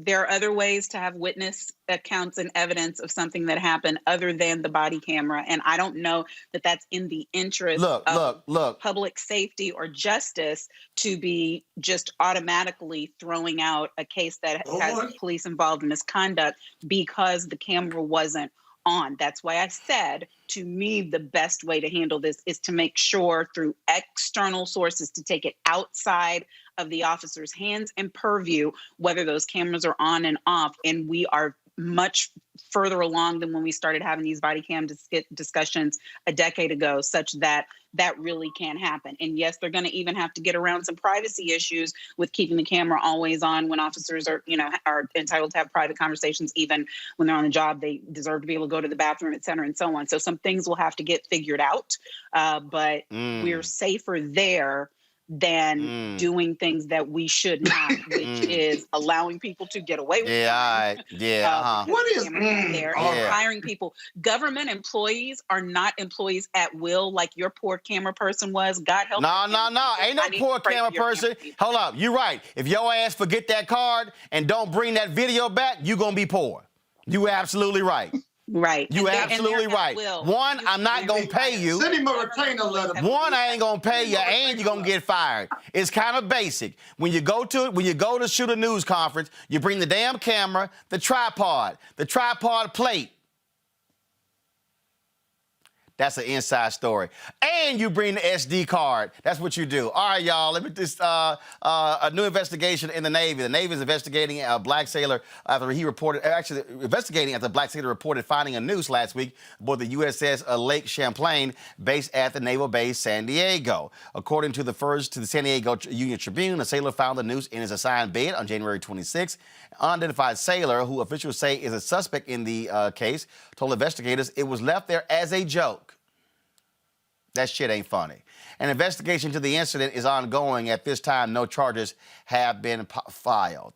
Today, the Justice Department, the Biden Justice Department, dropped that idiotic-ass discrimination lawsuit filed by the Trump administration against Yale University that alleged the university was illegally discriminating against Asian American and white applicants. The Justice Department stated it voluntarily dismissed the affirmative action lawsuit filed by the fools in the Trump administration.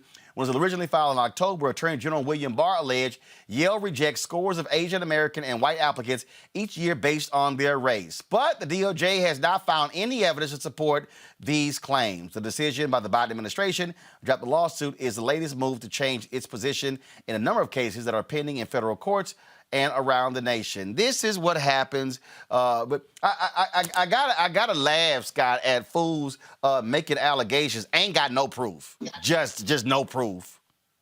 And then when it went to court, Yale won.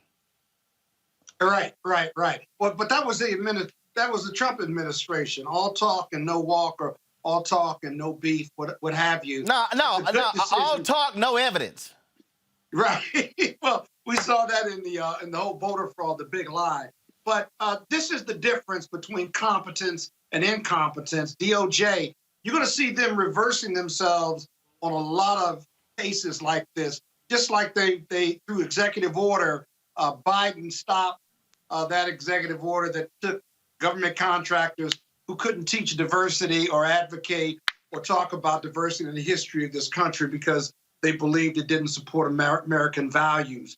Reversing Trumpism within the government is going to take some time. When Merrick Garland gets there, you're going to see a lot of these cases not only drop, but new cases picked up. You're going to see these agreements with police departments around the country that were withdrawn, if you will, see them reinvestigated and put back in place, or new ones put in place as part of their overall effort to reform police departments. It's an effective means to have those agreements in place and have metrics about the progress made by those police departments whether it's LA, Atlanta, Baltimore, DC, wherever it may be. And so that's a good thing. Well, it is. And so thank goodness Robert, are you like me? Do you wake up feeling a little better knowing ignorant fools not in the White House? I mean, I I had to get here early this morning for this education thing, and I was driving, and I always drive by the old executive office building, and it was just like, damn, it feels nice not to have some dumbasses you gotta wake up to every morning. I mean, am I the only one? Well, no, I think No race to see. many people feel that way. Just the fact that I've gone several days since the inauguration and not watched any news and not thought about politics the entire day. And it's been great to not have to worry. Did the president tweet out something? Did the president try to invade Ohio? Did he make Miss San Diego the new Secretary of State? Anything could have happened, and that not existing anymore is very important. But despite that, it is important for us to stay vigilant on our government. Because remember, these folks were not our friends or allies. We were allies out of convenience. And now that now that the mutual threat is over, I think Churchill once said that if Hitler was invading hell, then I would become allies with the devil. That's the position we are very much in with some of the people who are part of this coalition. And now that extant threat is over, it's time to make sure that we're not being left out as we move forward with the new administration, with the new policies, and ensure that the things that we got out there and voted for and fought for and marched for are actually being executed. Look, Monique, I agree with all. That's fine. All I'm saying is, just literally driving by the White House, I mean, you can feel the sanity return. I mean, I'm sitting there driving, and I was like, y'all smell that? Clean, fresh air. Not the funk of dumbass people. Not the stench of corruption. I am not lying. I'm just driving in the car like, you don't understand, man. Driving down East Street and going up, the closer I got to the White House, Monique, it was the equivalent of when you are near an evil-ass person. And when they moving closer, you just like, the Bible talks about, see, don't even get me started when you're around evil people. You just like, your face just like, damn, here they ass come. Here they come. That's literally what it feels like. Those folks were evil. All of them. Everybody who worked there. Him on down. It rotted from the head down. But just to have competent people, to watch a press briefing and they speaking in complete sentences. You like, man, I forgot what that was like. Last night, to watch a procession, to pay respects to a cop who gets killed. You didn't have no ignorant statement, no big old show. Y'all notice everybody ran it except Fox News. I thought they loved cops. I'm just simply saying it is nice to wake up and not to wake up to an ignorant tweet from an ignorant fool who was married to an ignorant woman who they were all hired a bunch of ignorant ass people. Yes, and you're like deep in your Chris Rock right now. You're right. Y'all don't understand. I was just like, it's all turned up. I was like, damn, man, it feels nice. It does. The fact that they're even having the press conferences and then there's competent delivery from it, and then they invite the experts to just come in and talk. Nobody hovers over them like helicopter mode to jump in and stop them. They have these COVID briefings, and it's all sane and straight talk and good information, and we're not traumatized daily by these tweets and not knowing when the next one is going to come. Now, we all have some PTSD. We probably need to get checked out because it was a rough 4 years and we have had so many losses. And I'm in agreement with Robert. We shouldn't be at ease in Zion, but we definitely can breathe better knowing that there is competence at the head than we could before. So I'm thankful.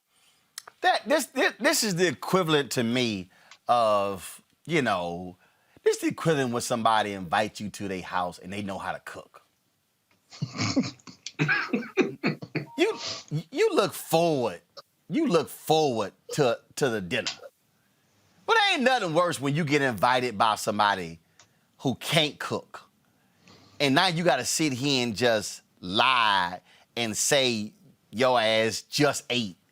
Or when they force you to eat, you like, okay, just give me a taste. Because you know they can't cook. I'm just saying. It's just, I ain't know about y'all, but, you know, Scott, I know you might be comfortable with them Trump people. But I just could not stand. I told y'all did I tell y'all what happened the first time they had a meeting at the White House with the TV anchors with Trump? You have a couple times. No, I didn't. But tell us again. Go on. No, I actually didn't. I don't think I told y'all this. Y'all, this is really a true story. Normally when the president walks into the room, everybody stands up. You know, you're eager, you know, Mr. President, good to meet you, good to see you. You walking over, all right. I ain't really had that feeling.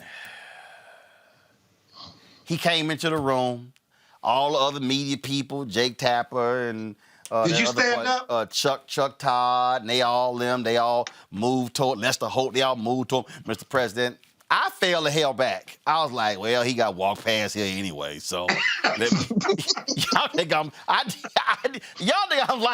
I felt like, well, hell, he got to walk over here to get to his side of the table. I'm like, I ain't in no rush to shake his damn hand. And they all walk up there going, Mr. President, Mr. Trump. And I'm sitting there going, I can't call this some bitch, Mr. President. I just can't do it. Then I said, I can't call him Mr. Trump. I said, now we got a dilemma. Shit, what am I going to call him? So he making his way, he getting closer and closer. I'm like, damn, what am I going to call him? Then he finally gets up to me and I go, he stick his hand out. Good to see you. I go, hi.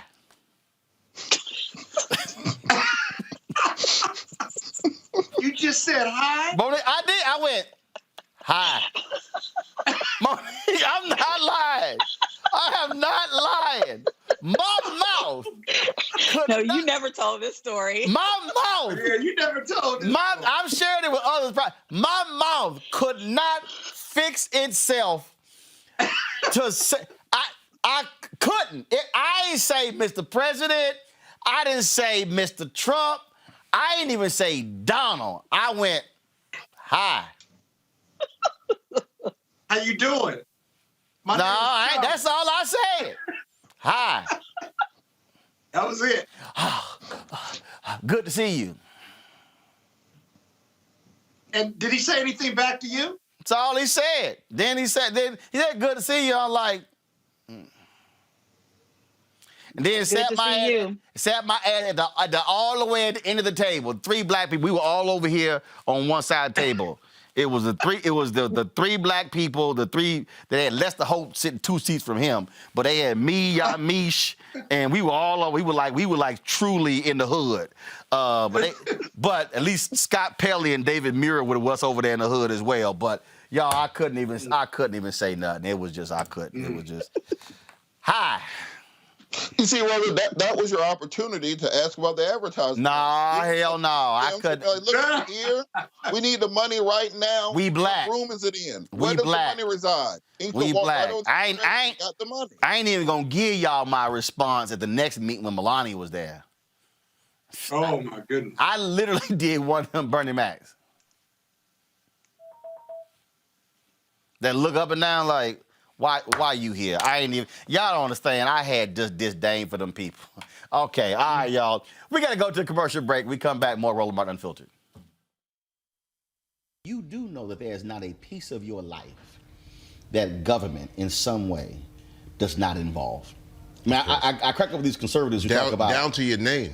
Everything. Down to your name. Everything. I mean, just if you actually sat down and said, okay, what part of my life? Let me try to find something in my life that government in does not have a part of. I can't think of a single thing. You can say, fine, they don't impact my marriage. Yes, they do. Because you got to get that marriage license. Yep. From the birth to the tomb. And if you're going to be here in the United States of America, whether you like it or not, you got to know about it. You got to know its history, because when somebody knows about you more than you know yourself, that's slavery. That's volunteer slavery. Yeah. So it's almost like double the education we got to pick up of what this place is all about, how it works, how it runs. I'm a firm believer, being in 112 countries, that you got to think global and act local, but you better act local. Trump won this election, so everyone who's listening, do not be quiet. Do not be silent about this. We cannot allow this to happen before our very eyes.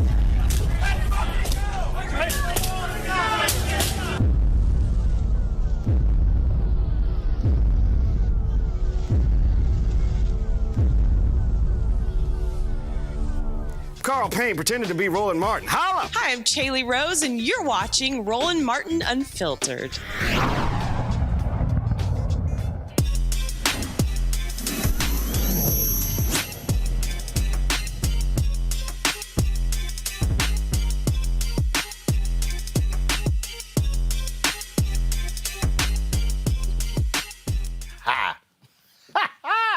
All right, y'all, my next guest is the creator of an app called HBCU Change, which allows users to donate their spare change to their favorite HBCUs. The company is looking to raise $1 billion over the next 5 years. Joining me now is HBCU app founder Xavier Peoples. All right, Xavier, first of all, why in the hell the app ain't called Spare Change? HBCU Change, because we got to raise this money for HBCU Change and change HBCUs. That's why. So, what caused you to say let's do it this way? What was it? Were you somewhere? Was somebody at the gas station asking for $1? You were like, you know what? I got an idea. No, it didn't quite work that way. So, actually, my daytime job, I work for a company by the name of Capital Group, and we're the largest active money manager in the world. And we manage money for a lot of endowments and foundations of institutions of higher learning. And so we're sitting around in a conference room one day, and we're talking about the schools that we manage, and something just popped in my head. Hey, how many historic Black colleges and universities do we manage? And the answer was 0. And so I got on a plane, flew all over the country to talk to HBCUs about the resources and the research that we can provide HBCUs. And when I talked to those schools, they stopped me in my tracks and said, hey, Xavier, if we can figure out how to get our alumni and supporters to give on a consistent basis, we can truly take advantage of the research and the resources that you all can provide. And so it quickly went from my daytime job to a truly passion project of mine. And so with me being in the investment space, there's an app by the name of Acorn. And I said, what if we can take a similar app and create that app for HBCUs? And that is taking your daily transactions, rounding them up to the nearest dollar, and giving that change to the HBCU of your choice. So an example would be, Roland, if you bought a cup of coffee for $3.75, we would round that transaction up to $4, and that 25 cents go to the HBCU of your choice. All right, that's pretty cool there, panelists. Let's go to Robert first. Robert, what do you think about this idea? Well, I think it's absolutely brilliant, primarily because that's the way that we all transact commerce now. Everything is done on your debit card or your credit card as an cash-based economy. But my question would be, one, which HBCUs have been active in this, particularly pushing into their student body even? There's no reason for it to simply be alumni. And then also, on the technical aspects, who have you partnered with in building the app and building the platform? So right now, all HBCUs are on our platform. Of the 103 accredited HBCUs, there are about north of 20 HBCUs that we've actually partnered with, and they're using their alumni list to push out the app and the partnership with their school.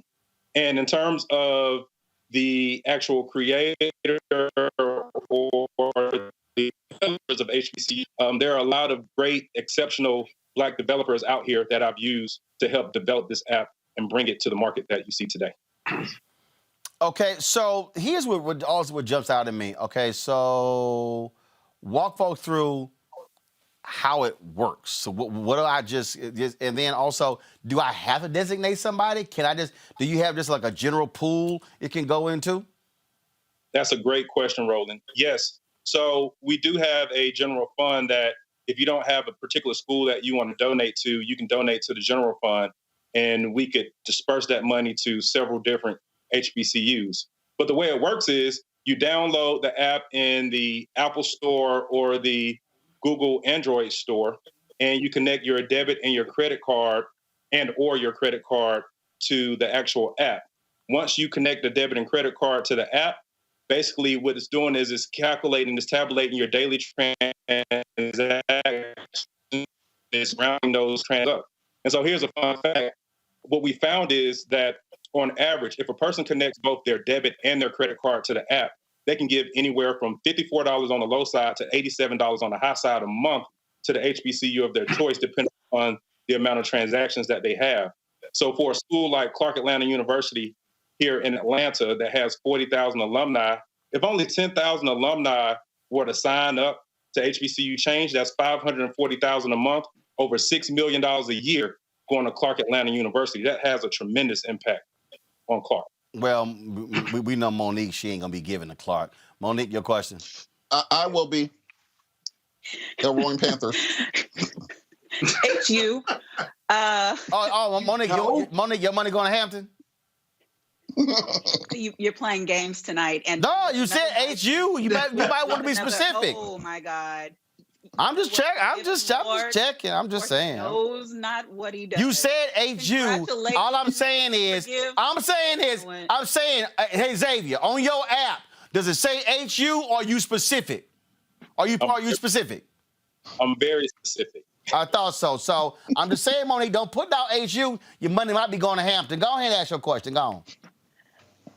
Congratulations, Xavier, on this wonderful work that you are doing and just the creativity and the ingenuity, seeing the need, meeting the need. The only question I had is, do you have any advice for young men and women who are Black and want to be involved in tech and want to be involved in money matters? What can you share a little bit of your path and what you suggest? My suggestion is do the research. A lot of people, they're afraid just to fail. And so you have to just go out, do the research, and realize that there are people out here who can help you to achieve your goal in this space. There are young people who build apps day in and day out who know how to code. They're out there. You just reach out to them and say, hey, I have this idea, and work with them to help bring this app to fruition. And so my advice is just to try, because a lot of times people don't even try, and they fail before they even take a step towards what they want to even accomplish. Amen. Scott? Amen. Yeah. Hey, Xavier. As a proud graduate of Morehouse and Howard Law School, I'm actually secretary to the board of Morehouse College. This idea, this concept is not only powerful because if you have young people and alumni giving, but here's the power of your app. And I've got a question, and that is this. Her with that question, so you run down your damn resume. Colleges and universities, for credibility purposes, colleges, HBCUs need alumni giving in order to raise other money from foundation. The number one question for us is always, what's your alumni giving? Annually, HBCUs give anywhere between 5% alumni to maybe 15 to 20% for some of our better colleges and stuff. And so once you link their credit cards, do those people who donate also get credit to the colleges and universities that they're linked to for giving, if you will, to get those percentages up? Because that's the real power of your app, if you ask me, getting those percentages up so those universities and colleges can raise even more money through gifts as well as foundations. That is an excellent question, and the answer is yes. So this is something that we actually provide to the schools. Most schools don't have good data on their alumni. Yeah. No. So yeah. If you think about it, they're at a deficit from the get-go if you don't even have good data on where to find your alumni in the first place. Yeah. Yep. So because we've created a dashboard for every school where you have the person's first, last name, their email address, the amount that they donated, and the zip code that that individual lives in. Why is that zip code very important? So if you are Morehouse and you have 200 Morehouse brothers that live in Omaha, Nebraska, now you can target those individuals and raise additional funds that you otherwise could not raise because you didn't even know that all those brothers were concentrated in Omaha, Nebraska. And so what we're finding is we're being an extension of the school, and we're helping them to organize data, which is more important than actually raising funds for each and every school. And yes, to your point, every individual that gives, no matter if you give 5 cents or $50, that's a tick mark for the school as a percentage of the alumni that is now giving towards that school. All right. So the app is, again, HBCU Change. Xavier Peoples, we surely appreciate it, man. Thanks a bunch. Folks, you can download it from the Apple Store. I've already taken a look at it. And I assume you also have it on Google Play? Yes, absolutely. All right, then. Thanks a bunch. And good luck with it. And hopefully you hit that $1 billion in 5 years. Thank you. Thanks for having me. Folks, that is it for us. Want to thank Monique. Want to thank Robert. Yeah, I guess we'll thank Scott for joining us on our panel today. I love you too, Roland. Yeah, okay. Yep, gotcha. All right. I love Erica. I might give you a fan club. Yep, I love Erica. Thank you very much. Yes, you only gave to the fan club under duress. Yeah, remember that. We don't need to share that story again. I want some equity. Who? I want some equity. Boy, bye. You ain't do no damn work. Okay, you were close. You ain't do no damn. The only thing you do is just talk over Monique and Robert. Don't even try it. We were so close this week, Scott. Come on. Right, he was. You know what? For the first 55 minutes, primarily because he wasn't even on. It was really me and Wendell. Then he came on. You know, we got to about 7:25, and I was like, wow, his ass minding his P's and Q's. Then once we hit about 7:30, that all went out the window. I said, oh, chatty ass Scott back. Here it comes. Damn. You know, and whenever somebody else talking, you know, like, look. You know, I've been wanting to say this. I'm just going to go ahead and say this. When Robert's talking, he don't need no amen corner.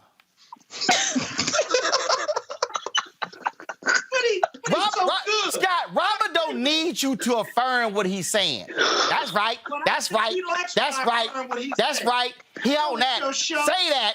He already saying it. That's my boy. No, that's my boy. This is not church. This ain't church. I like it though. When I can hear Scott, he's like, Yeah, you don't like it until his ass started interrupting. He'd be like, I don't like that part. No. You'd be like, Scott. See, that's why you can't encourage that nonsense. You got to shut Scott down. You got to say, quiet.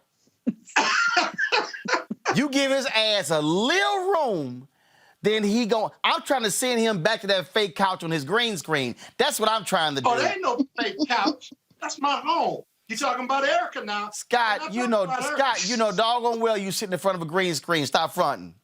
No, I'm not. Go sit on the couch. Monique, you better tell him. Go sit on the couch. No, get up right now and go sit on the couch. You can't. Oh, I will. Here, come on. Good. We got it off the microphone. Give us support our show. Roland Martin Unfiltered. Cash App, $RM Unfiltered. PayPal.me/R Martin Unfiltered. Venmo.com/RM Unfiltered. And of course, Zelle at Roland at RolandSMartin.com. See, that's how you get Scott away from the microphone. Work like a charm. See, he ain't realize that's how alphas outsmart you Kappas. That's it, y'all. I gotta go. I'll see y'all tomorrow right here. Roland Martin Unfiltered. Join our fan club. We'll see you tomorrow. Thank you so very much.